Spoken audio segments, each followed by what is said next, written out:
Good morning, middle school and high school students. Thank you so much for joining us this morning. We are super pumped because this week is day camp. Can you believe it is already here? We cannot wait to spend the whole day with you. High schoolers, we're gonna see you on Thursday. Middle schoolers, we are seeing you on Saturday. And I know you guys have been asking, what is day camp? What are we doing there? So I'm gonna tell you some of the fun things that we are going to do. So you are going to get here at 10 a.m. You're gonna check in. You don't even have to worry about what you're wearing because we're gonna give you an awesome t-shirt. All of the volunteers are gonna be wearing black, so you'll be able to find them super easily, and they will be able to help you with where you need to go, what you need to do, all that stuff. But we're gonna start the morning off with a super fun game, and then we're going to have some lunch from Steak Burrito, some of our favorite tacos. We've got beef and we got chicken. Which one's your favorite? And then after that, we are going into game time. This is going to be so much fun. We have human foosball. I can't even describe that to you. You just have to come to experience it. We've got archery tag. We're gonna be all Katniss Everdeen and everything. It's gonna be so fun.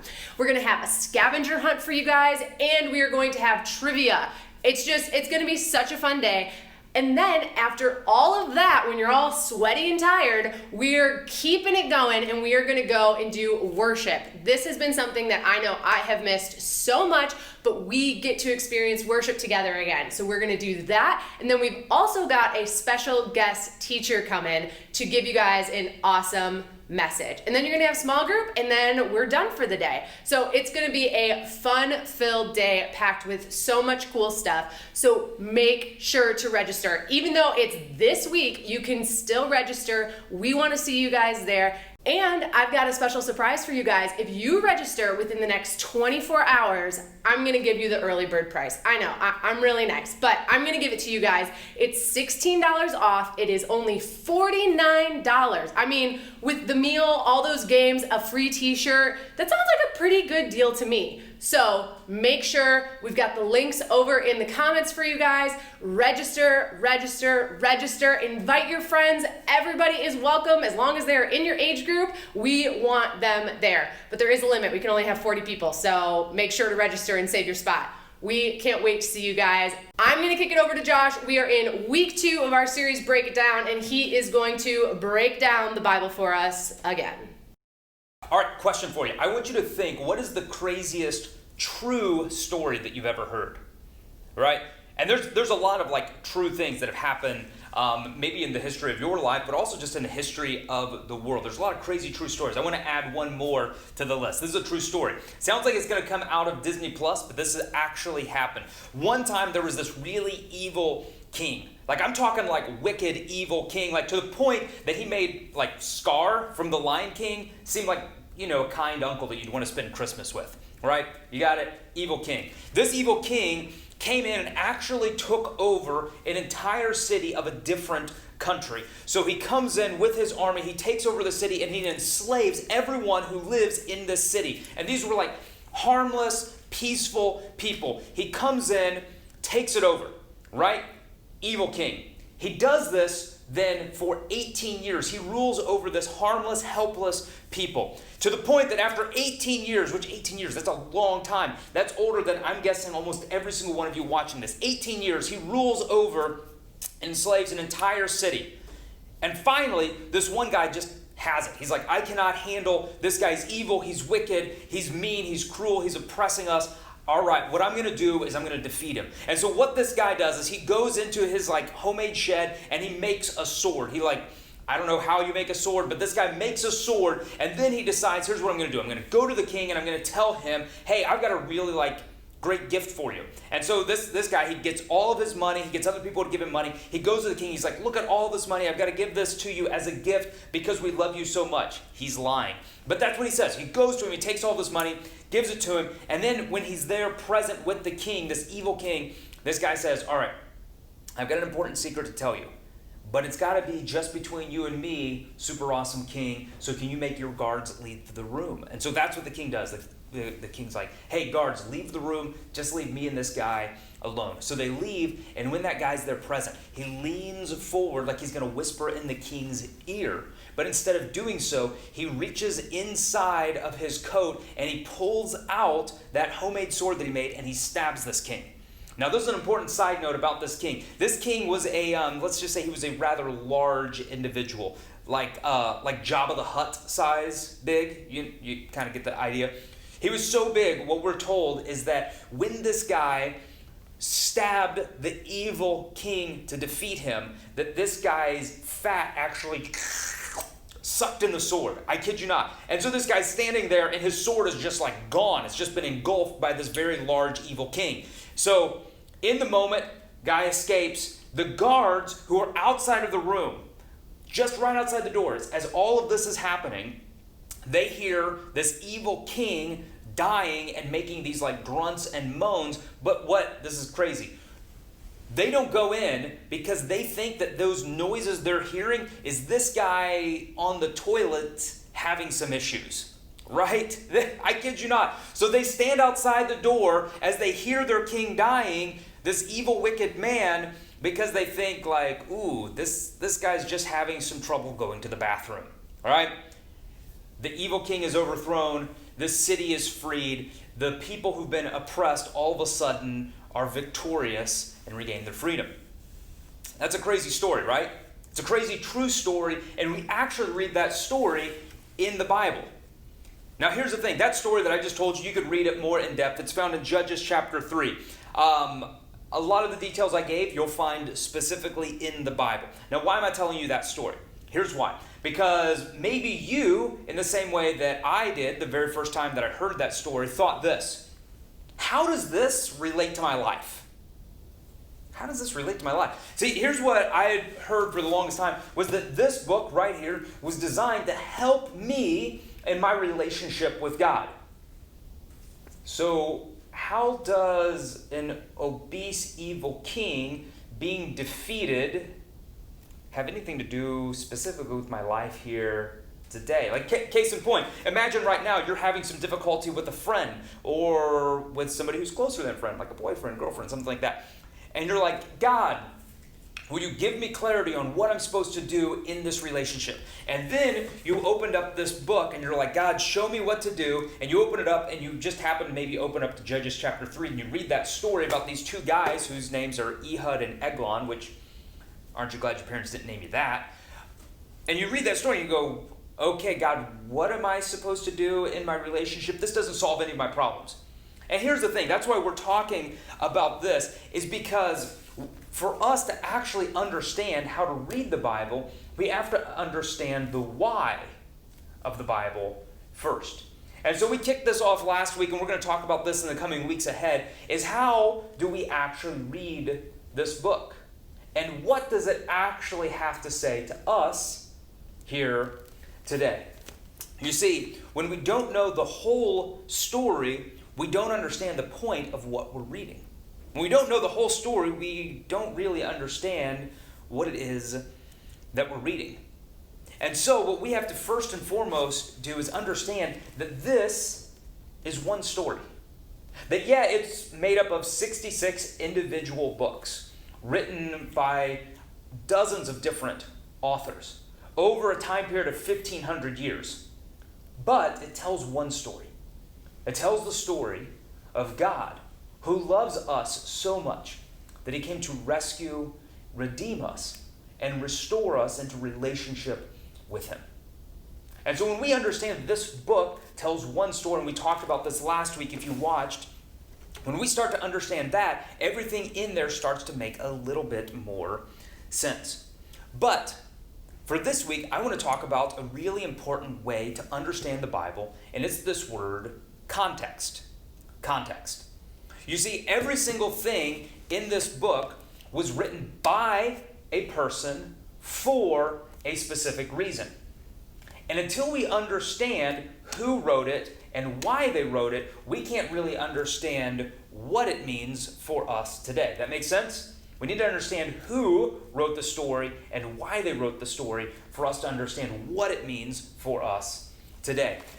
Think about it this way. If you were walking down the hallways of your school and you looked down on the floor and you saw a note, and you bent over, you picked up that note, and you opened it up.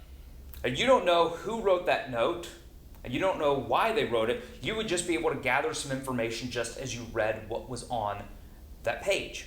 That's what happens a lot of times when we just randomly open up the Bible and try to understand it without taking a step back and saying, why was the story written? Who was it written by? And who is it written for? Another way to understand that is a month ago was the 4th of July. And one of the things that I've done in previous years is read through the Declaration of Independence on the 4th of July.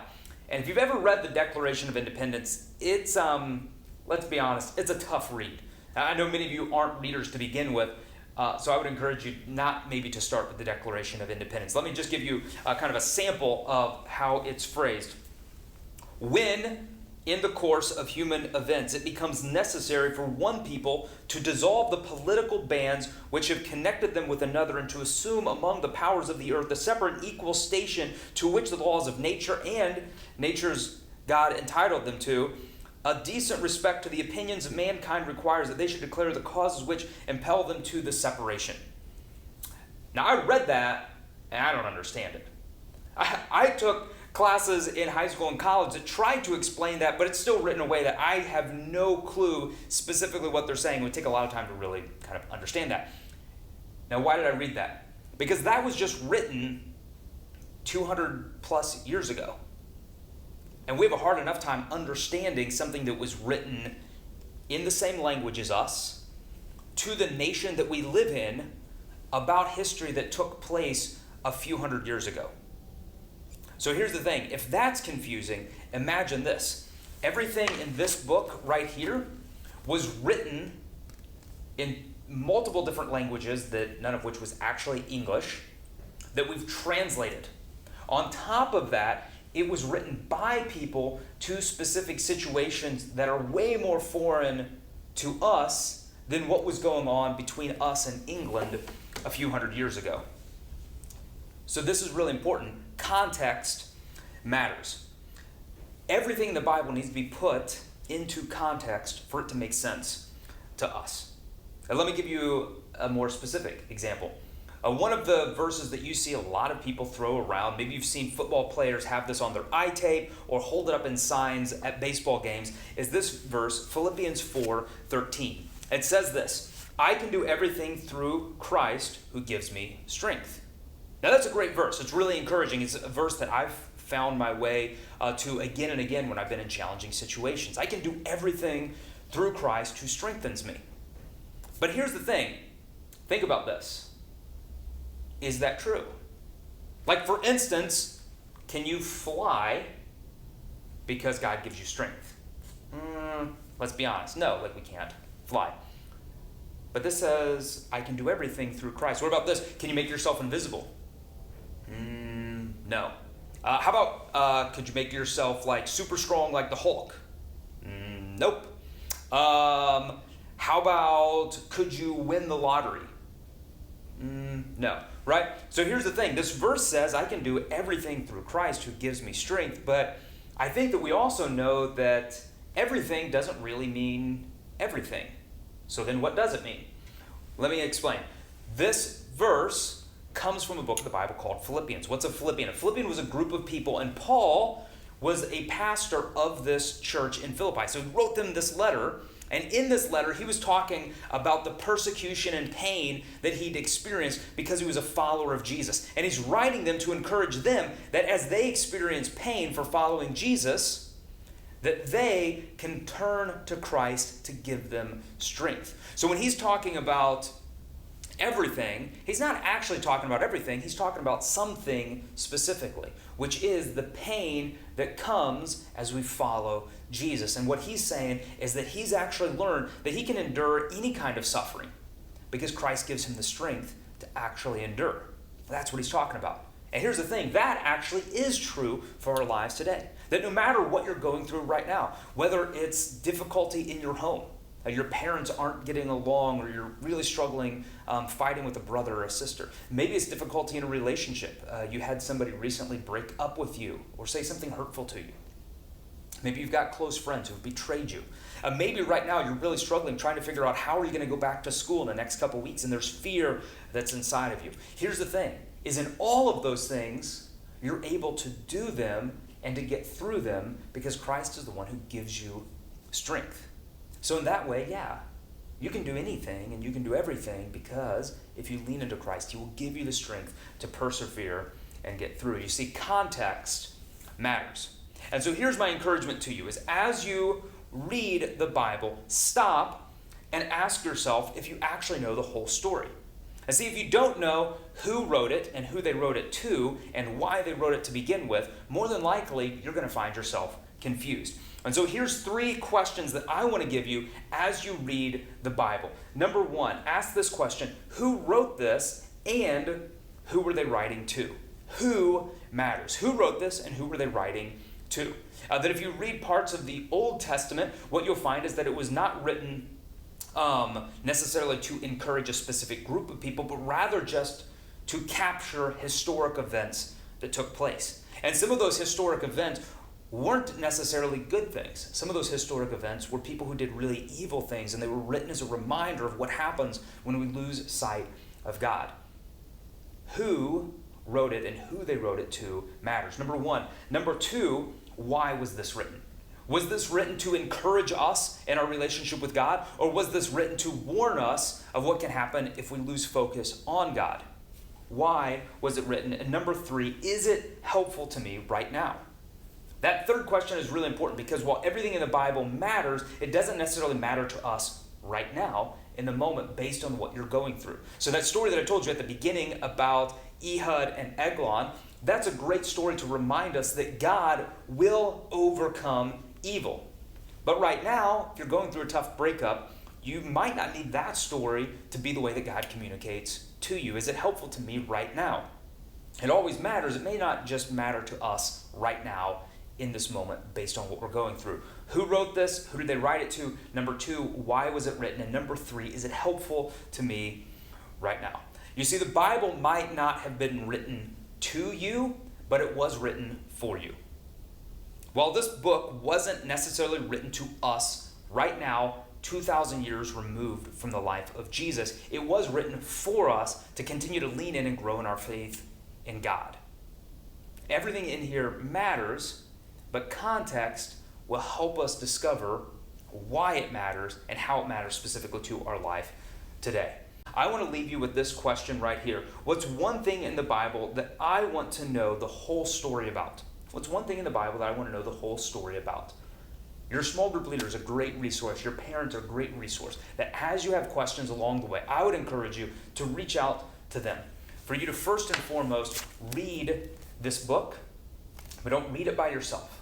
Do so in community, and then as you have questions, reach out to others to help you discover the answer. One other great resource that I would give you along the way is the Bible Project. Their videos are on YouTube, and they've been incredibly helpful for me to help further understand the context of this book. So, read it, reach out to others, and discover who wrote it and who did they write it to, why did they write it, and then how does it matter and help your life here today. Thanks for tuning in. Let me pray, and excited to see you guys at Day Camp.